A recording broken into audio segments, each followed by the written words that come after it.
अस्सलाम वालेकुम, this is Waleed बिन फरीद। आज हमारा सेकंड फाइलम है, फाइलम सुलेंटिरेट्स। सुलेंटिरेट्स इसका नाम जो सुलेंटिरेट रखा गया है वो क्यों रखा गया है? क्योंकि इनके पास एक कैविटी होती है, that cavity is known as gastrovascular cavity. इसको गैस्ट्रोवेस्कुलर कैविटी के बेस पे इनको सुलेंटिरेट्स कहा जाता है। और that phylum is also known as phylum cnidaria. इसको फाइलम नाइडेरिया कहा जाता है। इनके पास एक ख़ास किस्म के सेल्स होते हैं, उसकी बिना पे इसका नाम फाइलम नाइडेरिया रखा है। वो सेल्स हैं नीडोसाइट्स, ठीक है। और ये नीडोसाइट्स क्या करते हैं? नोमेटोसिस्ट की फॉर्मेशन करवाते हैं। These nematocyst are known as stinging cells, इनको हम स्टिंगिंग सेल्स भी कहते हैं। हैबिटेट की बात करें तो ये ज़्यादातर एक्वेटिक होते हैं। मीन के सारी स्पीशीज़ जो हैं आपको कहाँ मिलती हैं? मैरीन इन्वायरमेंट मिलती हैं, सिवाय एक के, हाइड्रा जो है that was found in fresh water. ये सिर्फ आपको फ्रेश वाटर के अंदर मिलती है। ये ऑब्जेक्टिव आया भी होता है, आपने याद रखना। इनकी तमाम स्पीशीज़ एक्वेटिक हैं, मैरीन हैं, सिवाय एक के जो हाइड्रा है वो क्या है? वो फ्रेश वाटर है। साइज़ इनका जो रेंज करता है वो माइक्रोस्कोपिक से मैक्रोस्कोपिक तक। जैसे माइक्रोस्कोपिक में एग्जांपल आ जाती है हाइड्रा की, और मैक्रोस्कोपिक में जो एग्जांपल है वो आ जाती है ब्रेंकोसेंथरस आ जाती हैं। That can grow up to 2 metre तक ये ग्रो करवा सकते हैं।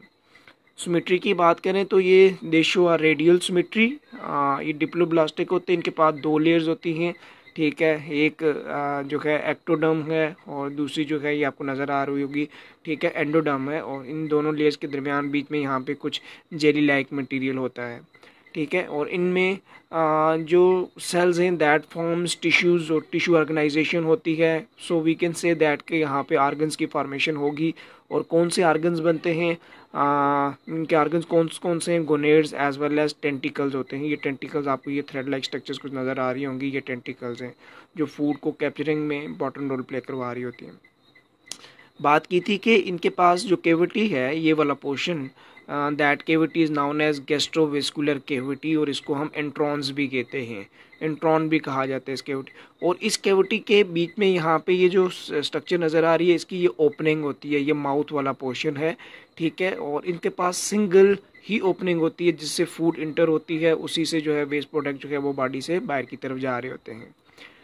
Excretion as well as respiration जो है वो डिफ्यूजन के थ्रू होती है। और ये कार्निवोर से ज़्यादातर क्या है, मीट वगैरह खाते हैं, और इनमें से कुछ जो हैं वो प्रीडेटर्स की फॉर्म में भी आपको मिलते हैं। अच्छा, इनके अंदर जो डाइजेशन होती है वो 2 प्रोसेस के through, extra cellular as well as intra cellular. ये की लेयर्स हैं, लेयर्स में यहाँ पे सेल्स होते हैं। इन सेल्स के पास कुछ एंजाइम्स होते हैं। ये एंजाइम अगर ये इस कैविटी के अंदर रिलीज़ कर दें और डाइजेशन यहाँ पे हो, तो हम कहेंगे ये देखें बाहर की तरफ, यहाँ पे एंजाइम ने रिलीज़ हो गए यहाँ बाहर की तरफ, तो ये जो डाइजेशन होती है वो कौन सी है? एक्स्ट्रा सेलुलर डाइजेशन है। अगर ये सेल्स फूड अपनी तरफ लें और डाइजेस्ट करके दें बॉडी को, तो हम कहेंगे ये कौन सी डाइजेशन है? इंट्रा सेलुलर डाइजेशन है, ठीक है। और ये क्या होते हैं? ये सिसाइल होते हैं, एज वेल एज मोटाइल भी होते हैं। सिसाइल मीन अटैच्ड फॉर्म में, जैसे एग्जांपल आ जाती है हाइड्रा, आपको सिसाइल फॉर्म में मिलता है, ओब्लिया से एनिमोन। और मोटाइल जो है जेली फिशेज आपको मोटाइल फॉर्म में मिलती हैं। ये कोरल रीफ्स की फॉर्मेशन में इंपॉर्टेंट रोल प्ले करते हैं। और उनका जो एक्सोस्केलेटन होता है कोरल्स का, that is formed of calcium carbonate, और वो सक्रीट कहाँ से होता है? एपिडर्मिस से इसकी सिक्रीशन होती है। वेरी इंपॉर्टेंट ऑब्जेक्टिव याद रखना है आपने। इनके पास नर्वस सिस्टम जो है वो नेटवर्क की फॉर्म में होता है। मीन के यहाँ पे एक न्यूरॉन है, दूसरा ये है, तीसरा ये है, चौथा ये है।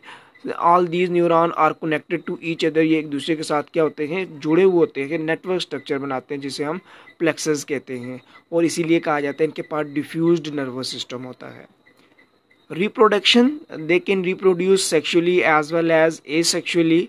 और इनके अंदर एक फिनोमिना होता है अल्टरनेशन ऑफ जनरेशन। हमने पीछे पढ़ा था जो अल्टरनेशन ऑफ जनरेशन है वो सिर्फ प्लांट्स के अंदर होती है, बट यहाँ पे कुछ एनिमल्स ऐसे हैं जिनके अंदर अल्टरनेशन ऑफ जनरेशन होती है। एग्जांपल की बात करें, ओब्लिया। अच्छा जी, हमारे पास फॉर एग्जांपल ये मैंने यहाँ पे जस्ट लिखा है, डायग्राम नहीं बनाई है। ओब्लिया ये एक ऑर्गेनिज्म है, उनके पास कोई ख़ास किस्म के सेल्स होती हैं, स्ट्रक्चर्स होती हैं, जिन्हें हम ब्लास्टोस्टाइल कहते हैं, ठीक है। और ये ओब्लिया जो है ये सेसाइल अपनी जगह पे, एक जगह पे किसी जगह पे अटैच है। तो ये क्या करता है? ये जो ब्लास्टोस्टाइल्स हैं ये ब्लास्टोस्टाइल्स ज़ाइड की फॉर्मेशन करवाते हैं। ज़ाइड्स R2N, ये 2N होते हैं और ये ज़ाइड्स मोटाइल होते हैं। ये इनकी फॉर्मेशन जो है वो क्या होती है, एसेक्सुअली होती है। यहाँ पे कोई जो है गैमीट्स की इन्वॉल्वमेंट नहीं होती। और फिर ये जो ज़ाइड्स हैं ये इनको बाहर जो है प्रोटेक्टिव कवरिंग आ जाती है, मीन कि ये किसी मिडोसा के अंदर चले जाते हैं। और अब इनमें से एक जो है वो इनके पास गोनेड्स होते हैं, एक जो है वो एग की फॉर्मेशन करता है, दूसरा जो है वो स्पर्म की फॉर्मेशन करवाता है। तो एग और स्पर्म आपस में मिलते हैं तो जाइगोट बनता है, जाइगोट से आगे ब्लास्टोला बनता है, ब्लास्टोला से आगे इनकी जब डिवीजन होती रहती है सेल की तो फ्री जो है स्विमिंग स्टेजेस, डिफरेंट स्टेजेस बनती हैं और फिर दोबारा वो क्या बनाते हैं, उन सेल से फिर दोबारा क्या बन जाता है, ओवलिया बन जाता है। आपने एक चीज़ यहाँ पे ऑब्जर्व की है कि इसके अंदर इस अल्टरनेशन ऑफ जनरेशन के अंदर यहाँ पे जो कुछ सेल जो जाइड्स बने थे वो एसेक्सुअली बने थे, जो यहाँ पे जाइगोट की फॉर्मेशन हुई थी वो कैसे हुई थी, वो सेक्सुअली हुई थी। ठीक है, तो ये बात आपने याद रखनी है कि सेक्सुअल एसेक्सुअल रिप्रोडक्शन दोनों करवाते हैं।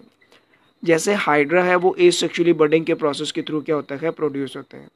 लास्ट पे एक छोटा सा टॉपिक है पॉलीमॉर्फिज्म। पॉलीमॉर्फिज्म कहा जाता है कि they occur structurally as well as functionally more than two form. ये डिफरेंट फॉर्म में, जैसे हमने पढ़ा है कि ये पोप्स की फॉर्म में भी, मिडोसा की फॉर्म में भी मिलते हैं within same organism. This whole process is known as polymorphism. ठीक है, होप सो आपको ये टॉपिक क्लियर हो गया होगा। इसमें से ऑब्जेक्टिव वगैरह पूछे जाते हैं तो आपने अच्छे से तैयार करना है।